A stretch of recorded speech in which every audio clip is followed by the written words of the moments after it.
ustedes, alumnos? Muy buenas noches. El día de hoy vamos a desarrollar el tema de gestión de almacenes e inventarios.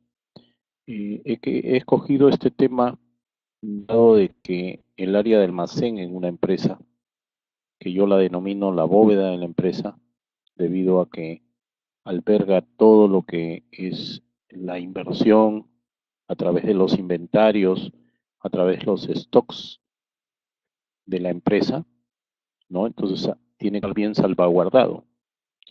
Y hoy día, una de las gestiones determinantes que de mi punto de vista depende justamente de los almacenes, del buen manejo del almacén, es pues justamente los inventarios, ¿no? También conocido como los stocks. Entonces, por eso que he querido unir el tema justamente para darle ese realce a la gestión de almacenes y vale decir, su buena gestión depende también del buen control de los inventarios. Bien, empezamos entonces. ¿Qué son las buenas prácticas de almacenaje como buen inicio, ¿no?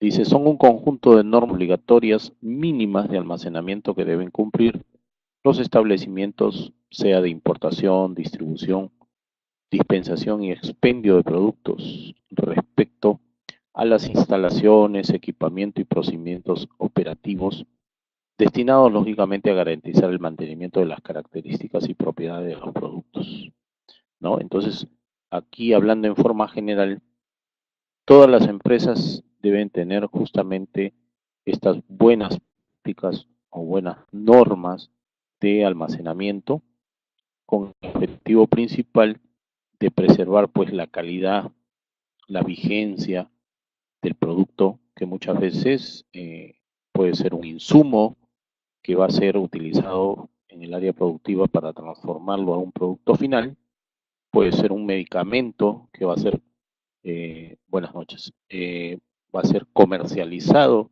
básicamente a través de los diferentes, ¿no?, entes comercializadores, puede ser una bodega, puede ser una farmacia, puede ser un centro comercial.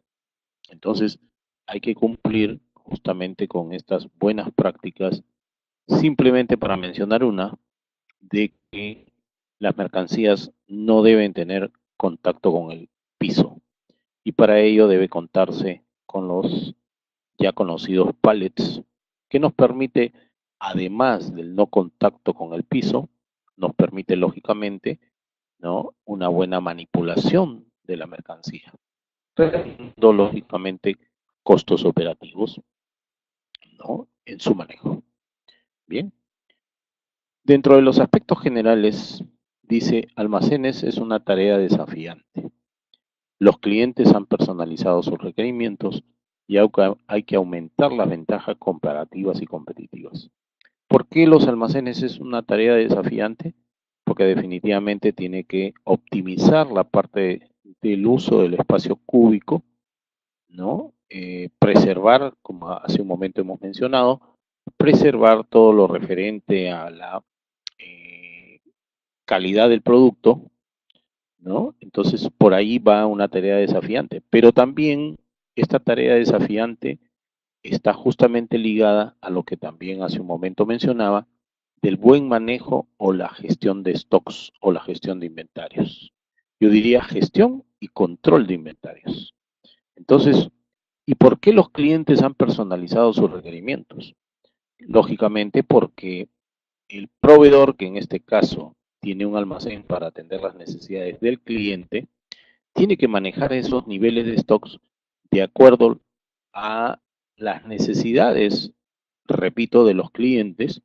Por lo tanto, el cliente ahora cree que el almacén del proveedor es suyo.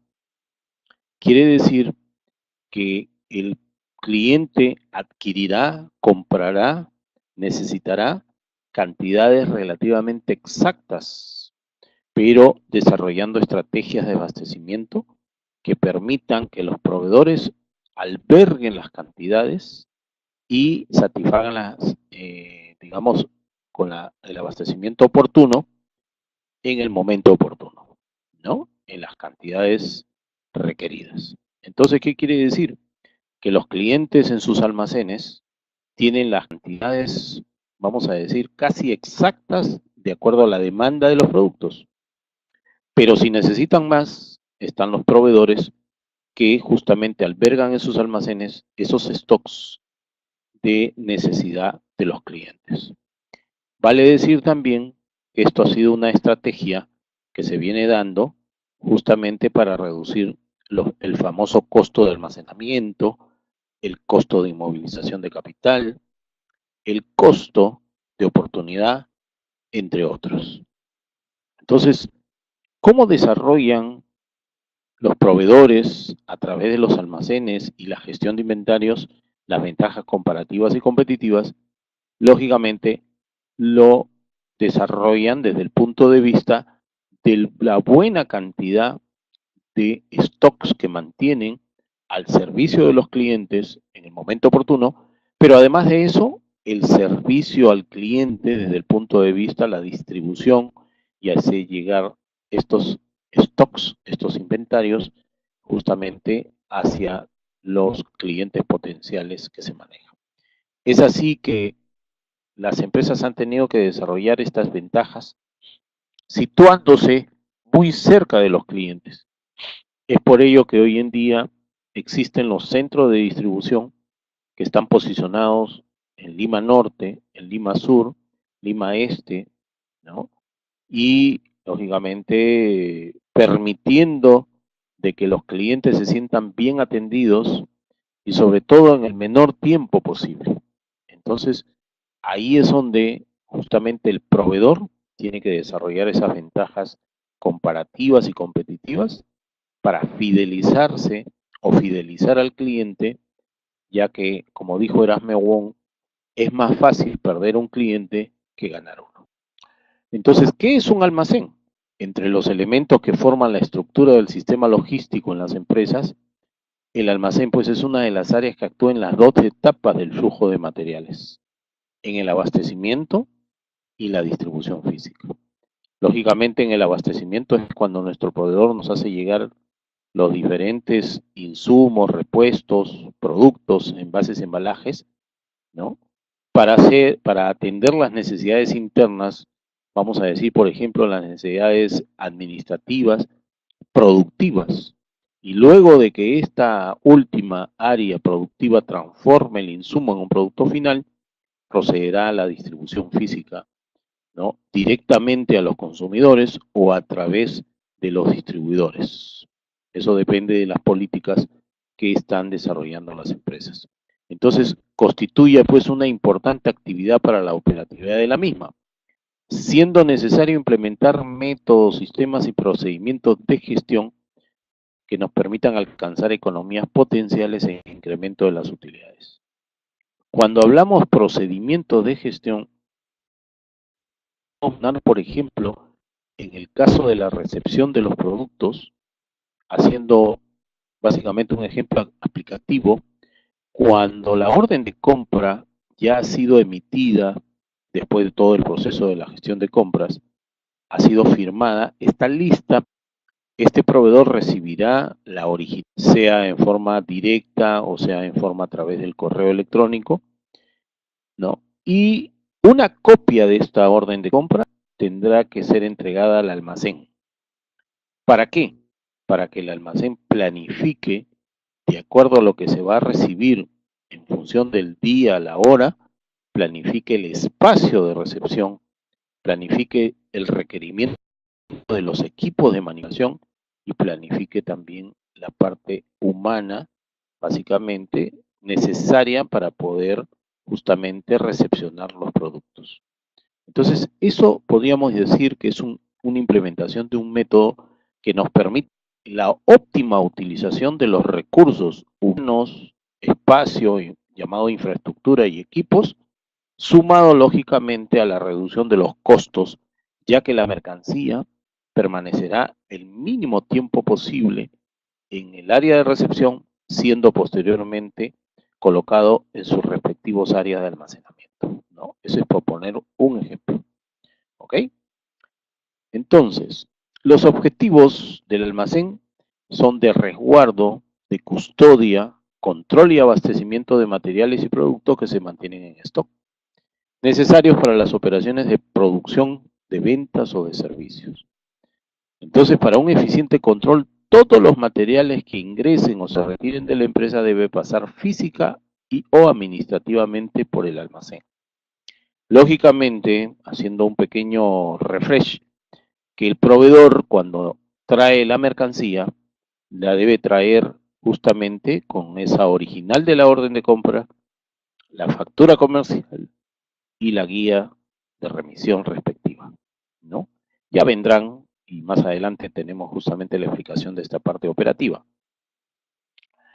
Y el objetivo también es capaz de obtener utilidades para la empresa con menores costos. ¿Cómo se obtiene estos menores costos? Con una buena planificación de los procesos que veremos como actividades dentro de las próximas diapositivas y que ustedes entenderán con mejor facilidad. ¿Ok? Entonces, el papel y propósito del almacén, dos aspectos a señalar: la maximización del espacio en términos cúbicos y la minimización de las operaciones de manipulación. ¿Ok? Eh, para ello, debemos tener en consideración que el primer principio, lo primero que tiene que tener un almacén para su gestión eficiente es considerar justamente el layout. ¿Qué cosa es el layout? Es la zona de almacenaje, es el diseño del almacén, en la cual, en primer lugar, tener los planos de las áreas designadas para este fin, cantidad y tipo de productos a almacenar, así como la estantería, equipos, el tipo y número de artículos que se recepcionarán.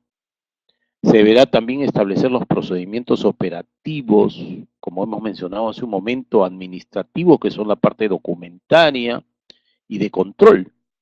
La parte de control estará asignado justamente en que todo lo que se recepcione será procesado, será registrado en el sistema de la empresa, activándose y manteniendo actualizado los saldos justamente en los sistemas informáticos o también en el CARDEX de cada uno de los ítems que se manejan en el almacén. Y toda esta responsabilidad de diseño y funcionalidad recae pues sobre el jefe de almacén y su equipo de trabajo, ¿no?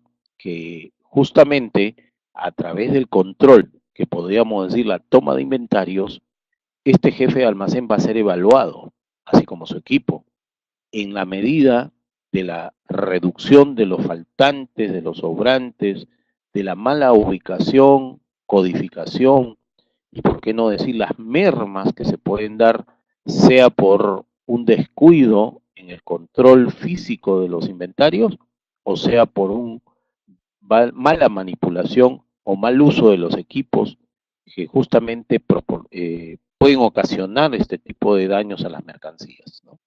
Y estos procedimientos estarán en función, lógicamente, del uso óptimo del tiempo, recursos humanos, equipos, las diversas actividades que desarrolla el almacén. ¿Ok? Entonces, si analizamos los factores críticos en el manejo del producto en el almacenamiento, dice el manejo de materiales dentro de un sistema de almacenamiento y manejo se representa por tres actividades principales, que es la carga y descarga, el traslado hacia y desde el almacenamiento y lógicamente lo que se denomina pues la atención a través de un surtido de pedidos, ¿no? ¿Ok? Entonces, cuando hablamos de carga y descarga es la primera y última actividad en la cadena de evento de manejo. Cuando los bienes llegan a un almacén, tiene que descargarse del transporte y cuando se quieren retirar del mismo, deben cargarse, para lo cual requiere una buena planificación. El traslado y desde el almacén, entre los puntos de carga y descarga en una instalación de almacenamiento, los bienes pueden trasladarse varias veces. El primer traslado es desde el punto de descarga al área de almacenamiento y luego se suman todos los traslados internos dentro del almacén hasta su despacho. En el surtido de pedidos, que es la selección de las existencias desde la zona de almacenamiento, según los pedidos, ¿no?, de venta, a través de la actividad denominada picking, que es el acopio de los productos para ser despachado. Este acopio, lógicamente, estará en virtud de una orden de despacho, ¿no?, justamente que se ha generado para uno o varios clientes, que se podría decir, ¿no? Entonces, el surtido de los pedidos es a menudo la actividad más crítica del manejo de materiales, porque el manejo de pedidos de pequeño volumen es un trabajo intenso y relativamente más costoso que las otras actividades de manejo de materiales, donde pues los volúmenes son mucho mayores, ¿no? Entonces, un almacén es necesario debido al desacople de la oferta y la demanda. Justamente he puesto dentro del material el estudio de la demanda para darnos justamente una cercanía a tener una eficiencia en la parte de la administración o la gestión de los almacenes. Por otro lado, este desacople de la oferta y la demanda nos va a conllevar a establecer o crear un stock de seguridad, que viene a ser el colchoncito, justamente para evitar ese desabastecimiento y la insatisfacción del cliente. Para la construcción de un stock anticipatorio, cantidades, digamos anticipatorio por algunas causas que pudieran ser estacionalidad, escasez, alza de precios, entre otros. Para la construcción de un stock por razones de inversión, ¿no? A veces aprovechamos algunas ofertas que nos pueden dar los proveedores a bajo precio, entonces justamente se hace las adquisiciones respectivas, lógicamente con la venia de la alta dirección, y toda esta compra, todo este producto, muchas veces justamente están albergados en el almacén, o en otras oportunidades lo mantiene el proveedor de acuerdo o a la espera de las instrucciones para que nos traigan dichas cantidades de productos, ¿no? Y por último, para el uso eficiente de la unidad de producción, es decir, el abastecimiento oportuno de la producción, que muchas veces trabaja 24 horas todos los días. ¿Cuál es lo principal, el pilar, las bases? Son los recursos humanos. Entonces, vamos a detallar las principales funciones y responsabilidades. En primer lugar, el jefe de almacén toma la responsabilidad y control de las mercaderías almacenadas. Si usted va a ser un jefe de almacén por primera vez, tiene que tomar un inventario. Si no, probablemente estará heredando deficiencias del anterior jefa o jefe de almacén. Diseñar y establecer los procedimientos a seguir para la recepción y registro de las mercaderías a recibir y despachar. Esto hemos hablado, toda la parte documentaria y toda la parte de procesos o actividades. Establecer el uso de documentos necesarios para la operatividad y control. Estamos hablando de los vales de salida. ¿Esto qué quiere decir? Que ningún producto debe salir del almacén si no cuentan con un documento, que en este caso menciono, se llama vale de salida, debidamente autorizado por los funcionarios, ¿no?, que tienen, vamos a decir, autorización, valga la redundancia, para poder retirar mercancía del almacén. Guía de transferencia, guías de salida, guía de transferencia cuando se hace entre almacenes de la misma empresa, ¿no?, y guías de salida cuando se ocasiona una venta o un traslado por X razones. El jefe de almacén también tendrá la labor de supervisar que las mercaderías estén adecuadamente almacenadas y protegidas. Disponer se efectúan recuentos periódicos de las existencias, sobre todo aquellos que tienen alta rotación, y por qué no decir también los que tienen baja rotación, que muchas veces los descuidamos, y las personas que pueden tener esas tentaciones o observan que las mercancías que tienen bajo rotación no se controlan, entonces pueden surgir algunas pérdidas, ¿no?, a través de las sustracciones indebidas. Controlar e informar sobre la escasez de mercaderías. Esto, lógicamente, tiene mucho que ver con la gestión de compras, tema que hablaremos la próxima semana, ¿no? Y que justamente el área de compras también tiene que desarrollar una eficiencia en el abastecimiento oportuno para que el almacén cumpla con su función. Controlar e informar de productos sin rotación.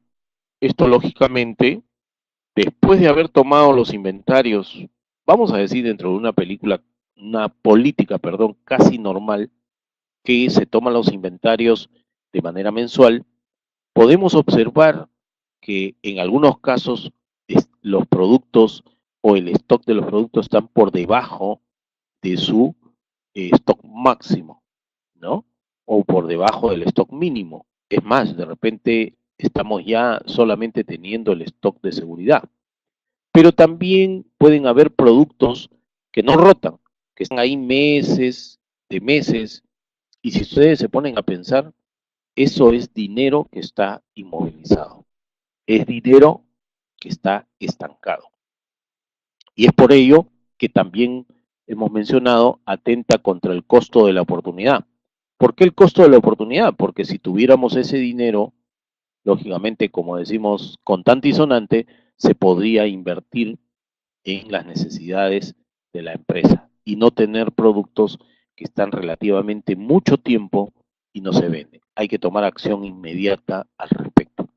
Disponer que el almacén esté limpio y ordenado, instruir y vigilar la operatividad del almacén. Esto es muy importante, lógicamente, para que se cumplan los parámetros establecidos en el uso óptimo y la gestión de almacenes.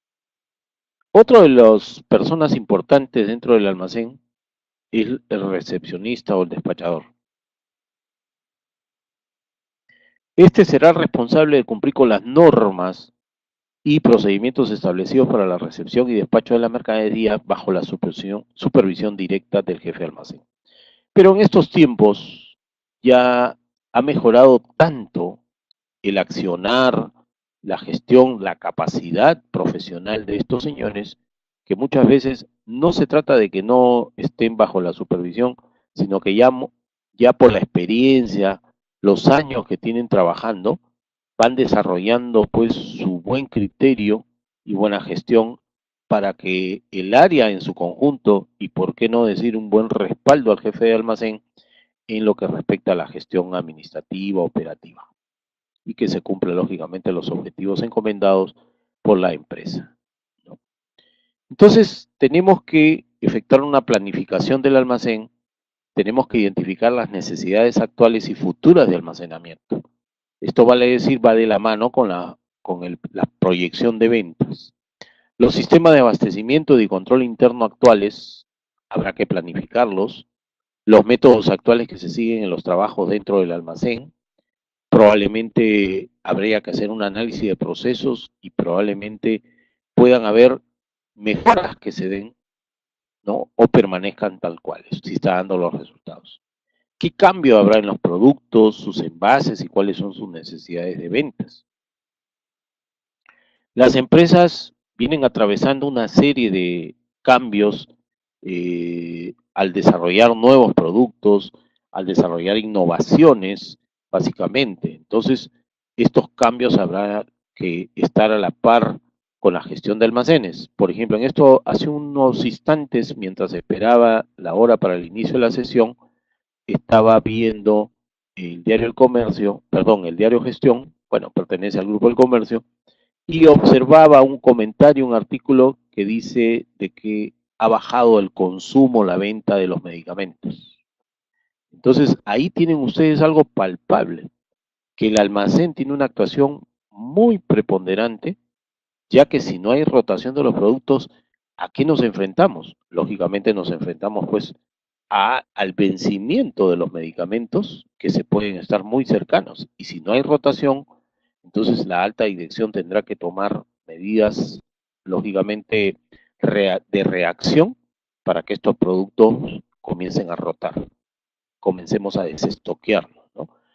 Pero mencionaba el artículo que muchas veces esto es como causa de que puede ser el poder adquisitivo de las personas, puede ser que estamos tomando un camino, por ejemplo, como el que habla, que no tomo medicamentos, digamos, para mejorar mi nivel de azúcar, no tomo los medicamentos de laboratorio, sino tomo medicamentos naturales.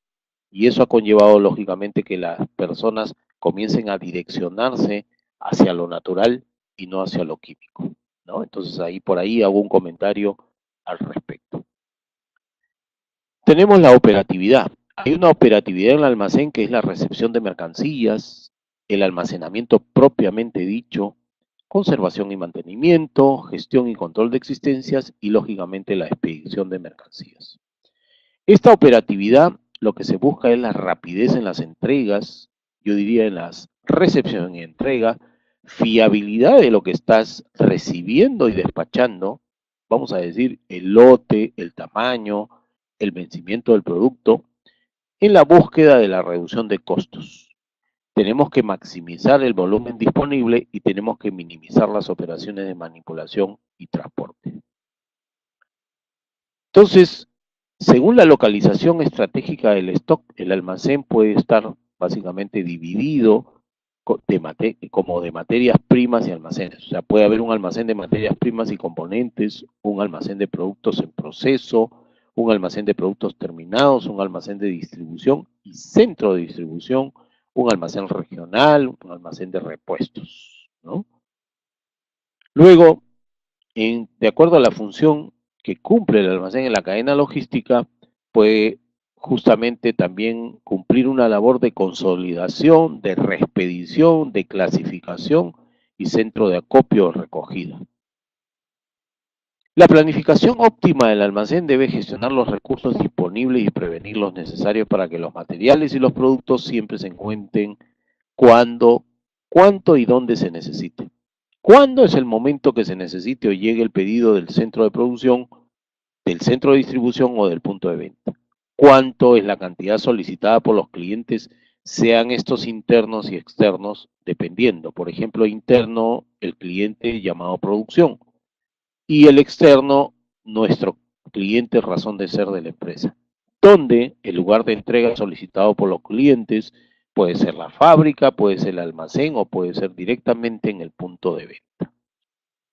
Entonces se da justamente actividades como recepción, entrega inmediata, traslado de carga, pueden haber devoluciones de clientes por diversas razones, puede haber una entrega a domicilio, combinación en tránsito, ¿no? En el sentido de puede haber varios almacenes de la misma empresa en la cual hay que ir dejando en fracción, puede haber un proceso de etiquetado, prerrotulación, ¿no? Sobre todo en el ámbito de la exportación o dentro del ámbito local, tiene que haber un control de lotes, una personalización masiva y aplazamiento, si se puede decir, en lo que respecta al abastecimiento, apoyo a la fabricación directamente al cliente llamado producción, para que se cumplan los pedidos, recolección y empacado, la logística inversa que son las devoluciones, ¿no? Las devoluciones que hemos mencionado hace un momento,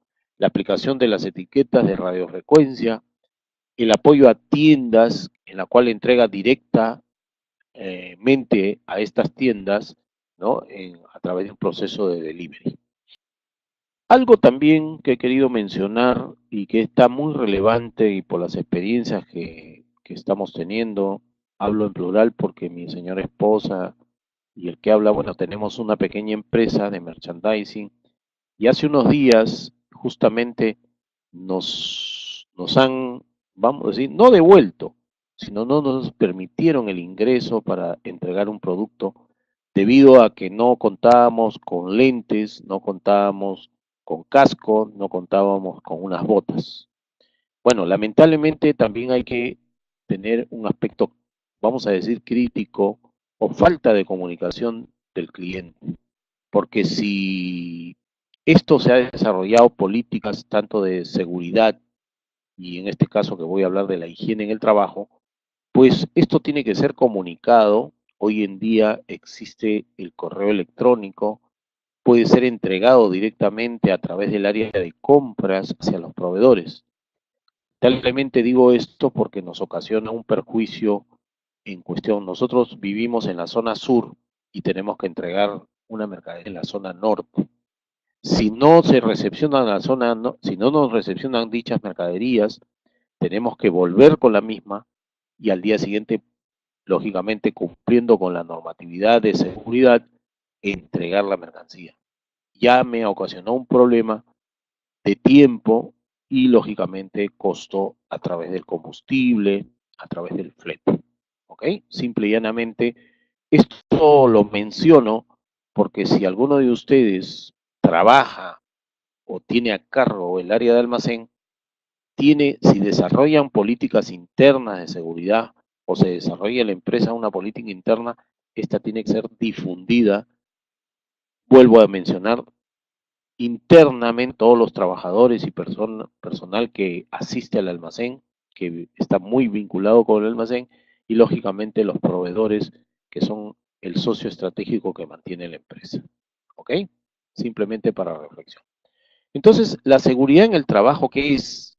Es el conjunto de acciones que permiten localizar, evaluar los riesgos y establecer las medidas para prevenir los accidentes de trabajo. Entonces, la seguridad en el trabajo es responsabilidad compartida tanto de las autoridades como de empleadores y trabajadores.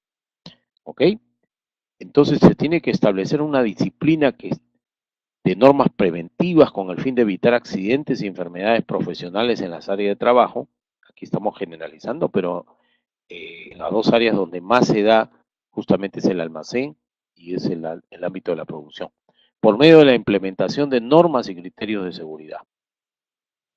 Los encargados de la seguridad en el trabajo y de las normativas necesarias a nivel internacional son la Organización de Naciones Unidas, la Organización Internacional del Trabajo y lógicamente los sindicatos internacionales que básicamente han perdido una fuerza, pero lógicamente a nivel internacional pueden hacerse notar o escuchar. ¿Cuáles son los riesgos? Combinación de la probabilidad de ocurrencia de un evento o exposición peligrosa y la severidad de las lesiones o daños o enfermedades que pueden provocar el evento o exposición. Probabilidad de ocurrencia de un evento imprevisto no deseado y el incidente, los eventos relacionados con el trabajo que dan lugar o tienen el potencial de conducir a una lesión que puede causar la paralización de los procesos normales de trabajo y la pérdida de tiempo o a veces sin lesión o fallecimiento alguno o pérdidas económicas significativas. Entonces, definitivamente, ¿no? Justamente las personas que trabajan en el almacén terminan pues con problemas de dolores, vamos a decir, directamente relacionados con la parte de la columna vertebral, la cervical, ¿no? Si no se ha hecho pues un manejo ergonométrico, ¿no? Y con los cuidados del mismo. Acontecimientos imprevistos no deseados que dan por resultado un daño físico, ¿no? Lesión o muerte o estructural, además de paralizar el desarrollo normal de las actividades, con consecuencias significativas de pérdida de tiempo y económico. Ahí tenemos también, ¿no? Los actos inseguros se refiere a cualquier acto personal que pueda causar un accidente o la violación de una norma de seguridad establecida, ¿no? Por ejemplo, obrar sin autorización, omitir asegurar, omitir el uso de señales o avisos, trabajar a velocidad insegura, utilizar un equipo inseguro, mezclar productos en forma inadecuada. Y esto es por falta de capacitación, adiestramiento para el puesto de trabajo y la confianza excesiva en el desempeño del trabajo que generan los actos inseguros. Y esta condición insegura se refiere pues a las condiciones físicas o mecánicas en las que se encuentran los elementos materiales que constituyen el ambiente de trabajo y que si no se corrigen pueden acarrear un accidente, colocarse en posición insegura, trabajar sobre equipos en movimiento, distraer, asustar o bromear a otros, omitir el uso de ropa o equipo de protección. Bueno, en este caso básicamente está directamente relacionado con los equipos de protección personal, ¿no? Ahí están las acciones inseguras comunes a través de las herramientas, por ejemplo, mangos en mal estado, falta de filo de los cuchillos, bocas abiertas o redondeadas en las herramientas de, digamos, de mantenimiento, puntas deformadas, escofinas sin mangos, básicamente, ¿no? Por poner un ejemplo. He querido generalizar y llamar un poco la atención. Control de condiciones y actos inseguros, dar informe al supervisor las anomalías existentes, corregir las fallas, cumplir con las normas establecidas y utilizar los equipos de protección. Entonces, el modelo de causalidad de pérdidas es la secuencia de situaciones que desencadenan en un incidente o accidente en forma secuencial a modo de fichas de dominó, como estamos viendo en la figura, La caída de un proceso inicia el proceso irreversible de todas las demás fichas que finalmente producen pérdidas para la organización. Bien, y entramos, he hablado, vamos a decir, tengo que partir el tiempo casi media hora del tema de almacenes para hablar casi media hora de lo que resta en el tema de los inventarios. ¿Ok? Y aquí tenemos pues justamente los inventarios. ¿Qué son los inventarios stocks? Llamamos inventario o stock de una empresa al conjunto de materiales y artículos que se almacenan, tanto aquellos que son necesarios para el proceso productivo como la destinación a la venta, ¿no? Podemos observar el origen del material, el transporte de entrada, donde ocurre justamente, ¿no? La recepción que puede ser directamente relacionado con la producción, ¿no? Y se puede convertir en un inventario en proceso o se puede convertir en un producto terminado. Luego viene el transporte, la salida hacia los almacenes de productos terminados y luego viene hacia los clientes, ¿no? Entonces ahí tienen ustedes, este esquemita básicamente está asignado, se ceja más a un tema de importación y exportación, como podemos apreciar ahí justamente un buque, podemos apreciar un avión, un transporte terrestre.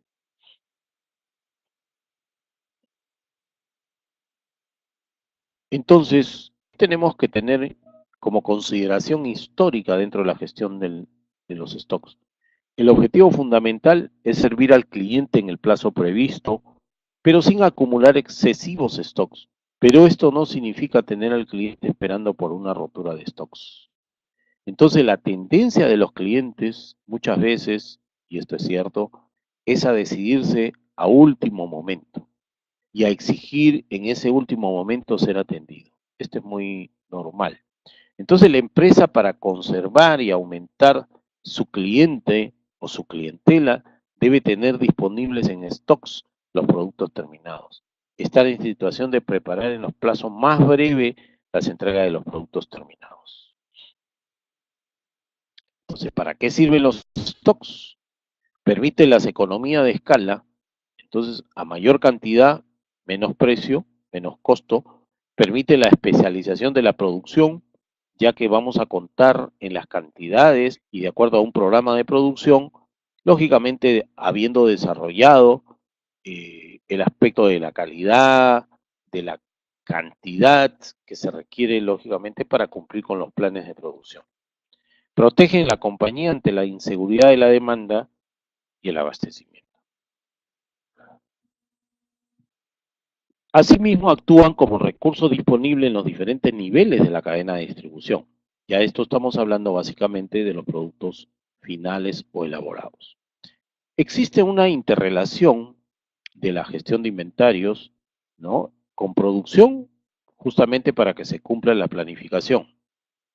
La logística, que tendrá que desarrollar una política de reposición de con el área de contabilidad, ya que se traduce en los estados financieros, llámese el balance, en la cuenta de existencias.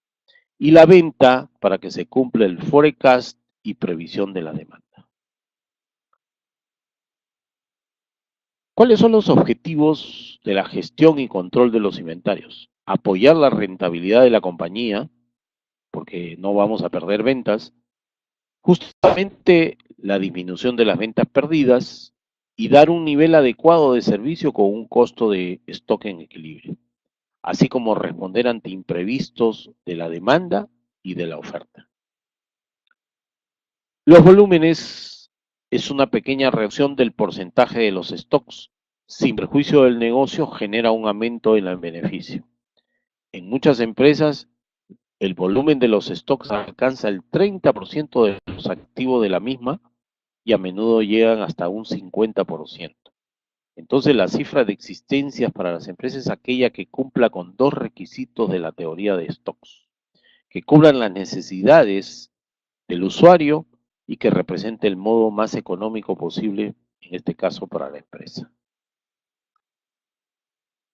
Existe el inventario económico y físico. El inventario económico o administrativo, su función estará en regular la cadena logística para el flujo de materiales sea lo más estable y continuo posible. Y cuando hablamos del inventario físico, además de las características físicas como su peso, volumen, forma, pueden pertenecer a diferentes lotes con formatos, tienen un valor económico que hay que gestionar. ¿Ok? Entonces los inventarios son los bienes que la empresa necesita para producir, comercializar y brindar un servicio. Cada empresa, de acuerdo al giro de su negocio, necesitará una serie de insumos, materiales, mercancías, materias primas, productos terminados o demás productos para poder operar normalmente. Estos forman parte de sus inventarios. Para una textil, por ejemplo, podríamos tener las telas, botones, repuestos para las máquinas. En el caso de una comercializadora de licores, serían los licores que comercializa, que pueden ser en cajas, además de tener cajas y tener embalajes. Para una empresa de hacer limpieza, serían todos los productos que se necesitan para cumplir esa función de limpieza, ¿no? Entonces, cuando hablamos de los inventarios y hemos mencionado, forman parte del activo corriente que aparece en los estados financieros en el balance general. Para quienes comercializan bienes, la venta de los inventarios es vital. Imagínate si un supermercado no pudiera vender sus inventarios de mercancías, lógicamente por falta de ellos. La mercadería vendida se convierte en efectivo, ya que al vender una mercadería el comprador adquiere una obligación, nos tiene que pagar la mercadería atendida. Los tipos de inventario en la empresa industrial mencionamos nuevamente: materia prima, productos terminados, materiales diversos, suministros, repuestos, productos en proceso. Se tiene inventarios diversos.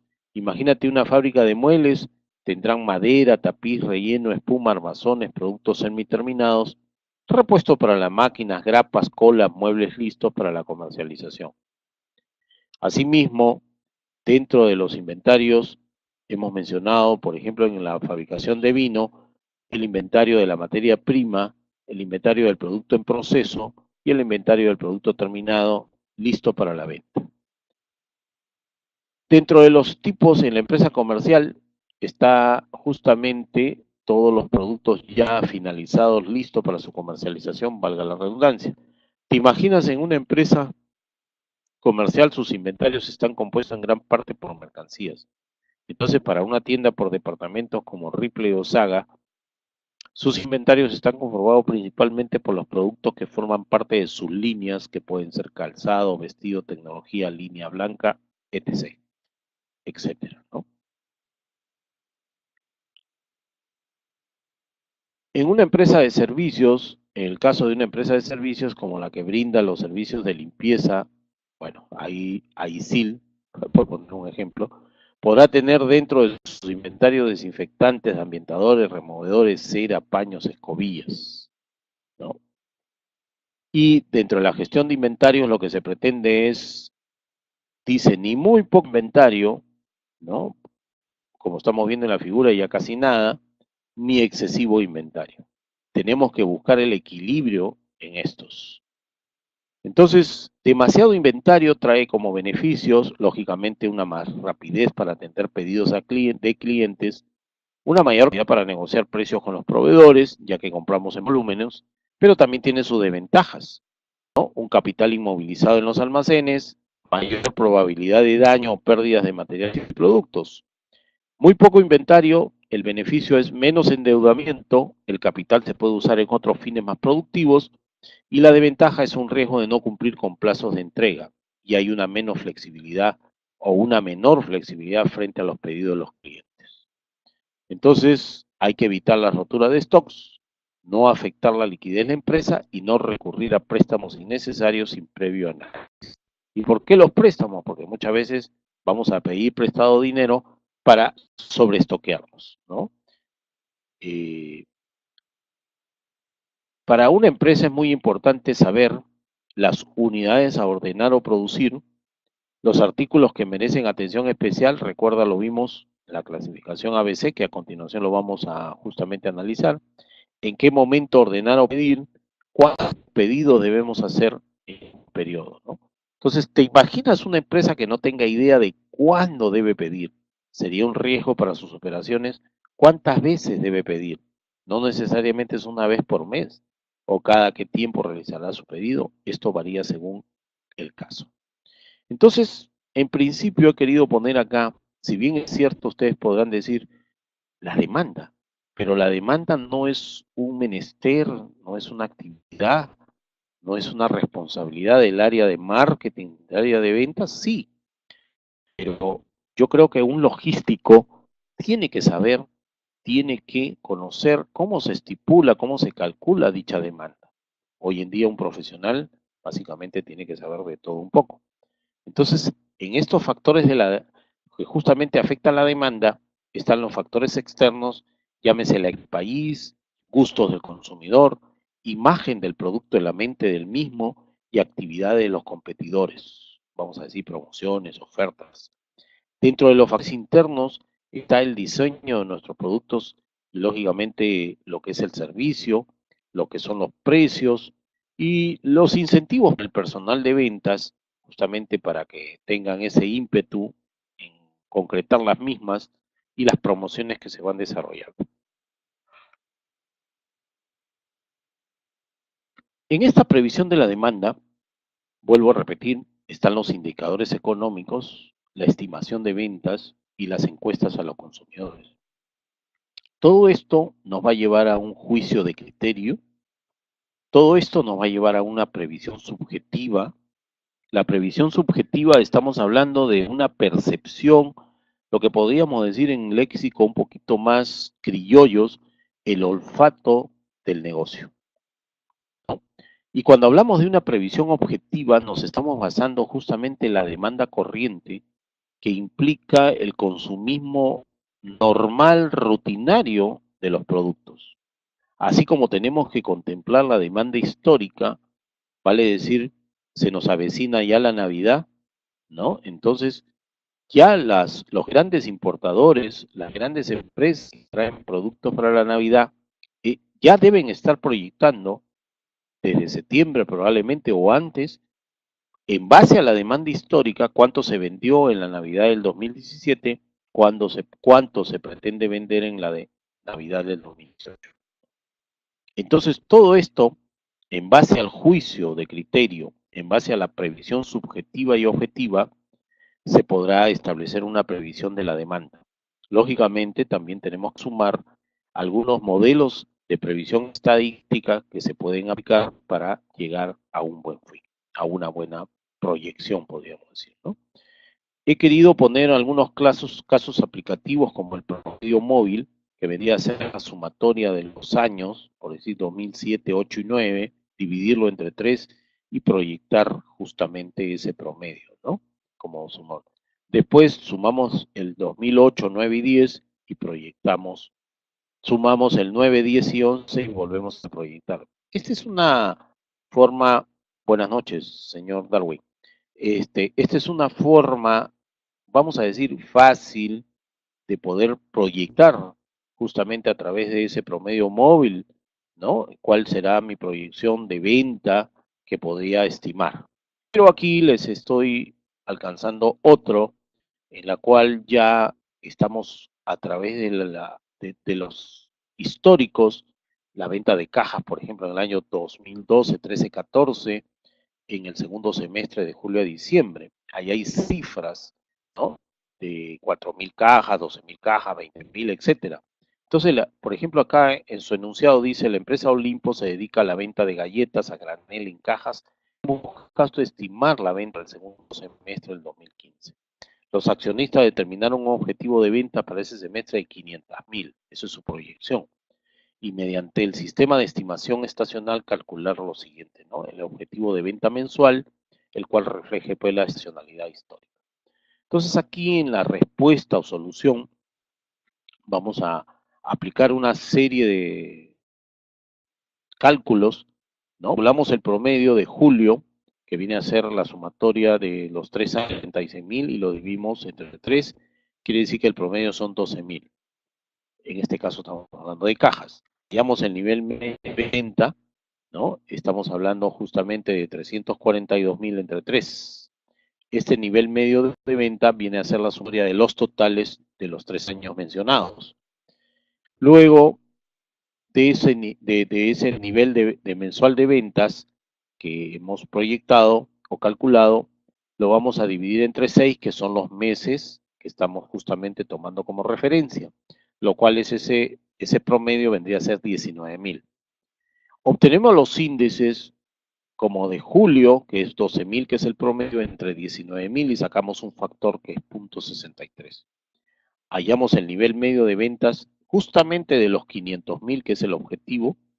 Lo dividimos entre los 6 meses para hallar más o menos en promedio cuánto deberíamos vender mensualmente, pero aplicamos el factor de acuerdo a los históricos. Y el factor aplicado de acuerdo a los históricos y de acuerdo al referente, que es 83.000, nos da que en el mes de julio del 2015 debemos vender 52.632 cajas, y así sucesivamente 61.404, 87.719, que sumado debe llegar a los 500.000.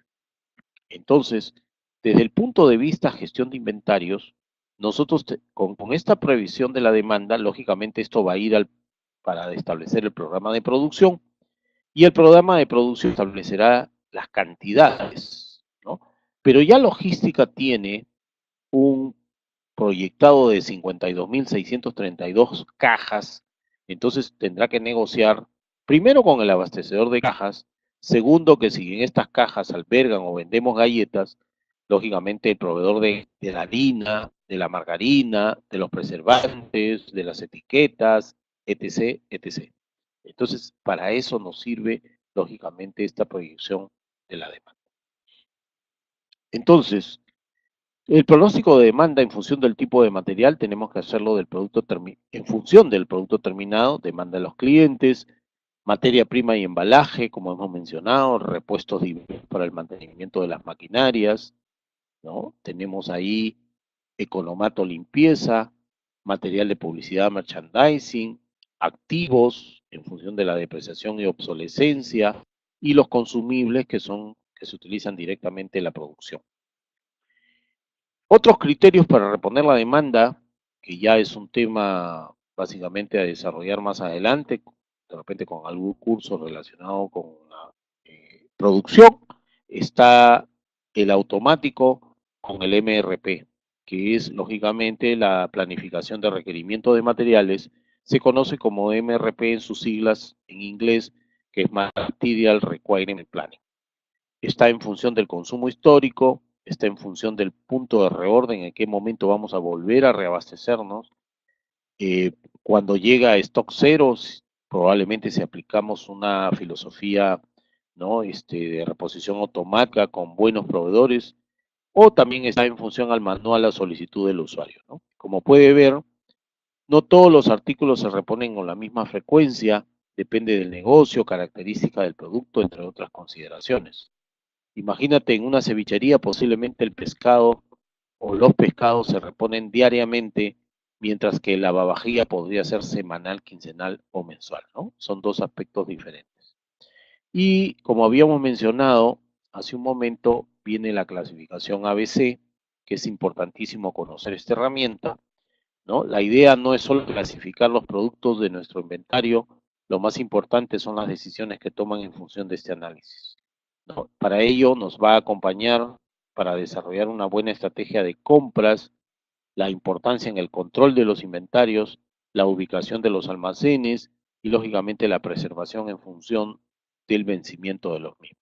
Todo esto, lógicamente, es lo que desarrolla la gestión de inventarios. Entonces, la clasificación de los inventarios método ABC está en función del alto volumen monetario, está en función el B del volumen medio monetario y está en función del volumen monetario más bajo. Para lo cual usamos una, vamos a decir, ecuación de costo por volumen, en la cual tenemos que centrarnos en los productos más importantes, en que este sería el A, ¿no? Estamos hablando más que todo en función de la rotación. Entonces, los artículos A representan un 80%, vamos a decir, el artículo B representaría un 15% y el artículo C un 5%.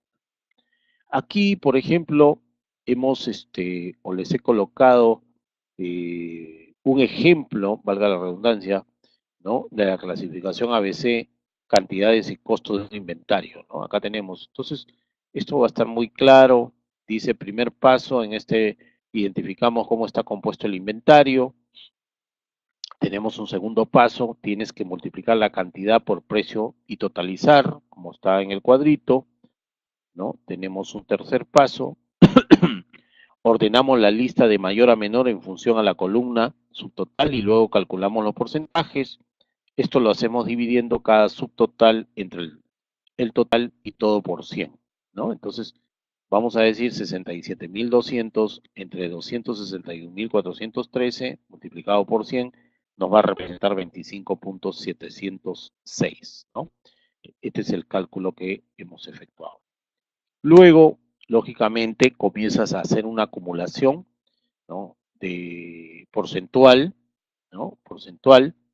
Y por último, para ser un poquito más concreto, ya comienzas a sumar el acumulado hasta llegar a un 80%, ¿no? El acumulado. Quiere decir que este grupito que alberga el 80%, según el acumulado, vendría a ser los productos A, los productos que representan la mayor importancia desde el punto de vista de inversión, precio, ¿no? Luego vendrán los productos B, ¿no? Que tienen el 95%, 80 menos 95 nos da el 15% y el resto sería básicamente el 5%. Entonces, por eso se conoce la ley de Pareto como el 80-20, ¿no? 80% y el 20% que está distribuido entre los productos de mediana importancia y de más baja importancia. ¿Ok? Eso básicamente sería la gratificación ABC. Señores, lamentablemente, bueno, nos ha ganado el tiempo. Si bien es cierto, también me permito poner ahí algunas actividades que pueden ustedes aplicar, desarrollar. Bueno, yo lo he puesto en clase, ¿no? Ahí tienen dos ejercicios, pero también asimismo les he puesto el modelo de lote económico, que tiene que ver mucho con la gestión de inventarios, de lo que refiere también conocido pues como la cantidad económica, el lote económico, cantidad económica, pero también tiene que ver mucho directamente con la gestión de abastecimiento, de aprovisionamiento. Eh, Son ejemplos prácticos, entendibles, ¿no? Cualquier consulta me la hacen llegar y pretendo también este punto ponerlo en el próximo curso que es el gestión justamente de las compras, ¿no? Porque es un menester básicamente de ambos, ¿no? Contribuye tanto el almacenamiento, la gestión de almacenes, como la parte de compras. Entonces, ahí nos ha vencido ya prácticamente la hora. Les dejo el material, el caso está resuelto, bien práctico, para que ustedes puedan justamente aprovechar el mismo y de repente aplicarlo en sus empresas, ¿no? Perdón, a ver, acá dice, y siempre va a ser el 80-20, disculpe, sí, es la ley del 80 y 20%, ¿no? Hay casos, lógicamente, que no se pueden llegar exactamente al 80%, ¿no? Relativo, pero la ley de Pareto habla del 80-20%, ¿no? Es como una norma, pero en la vida real, pues usted puede tener 77.78, pudiera tener pues un 81.8, ¿no? No vamos a decir pues exacto, ¿no? Una marca exacta, no. ¿Cómo puedo obtener la conferencia completa para volverlo a ver? Ah, bueno, eso tiene que contactarse con la institución, en este caso CAMEX, para poder coordinar con ellos. Esa parte la desconozco. Mi función, mi labor es hacer la exposición del tema. El material queda a disposición de CAMEX y ustedes, los clientes, los usuarios, los interesados, tendrán que contactarse con ellos, ¿no? Eso que le pone mil disculpas que, digamos, sería interesante que usted me dé su correo, yo le envío el material, pero definitivamente todo tiene que ser canalizado a través de la institución que me contrata. ¿Ok? Señores, muchísimas gracias por haberme escuchado.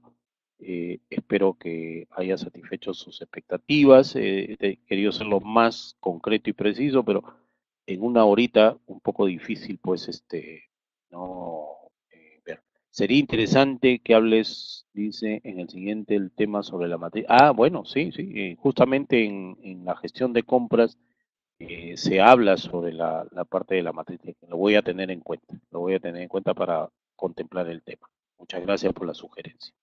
Bien, señores, muchísimas gracias nuevamente, buenas noches y nos estamos escuchando la próxima semana, como siempre, los días miércoles de 10 a 11 de la noche.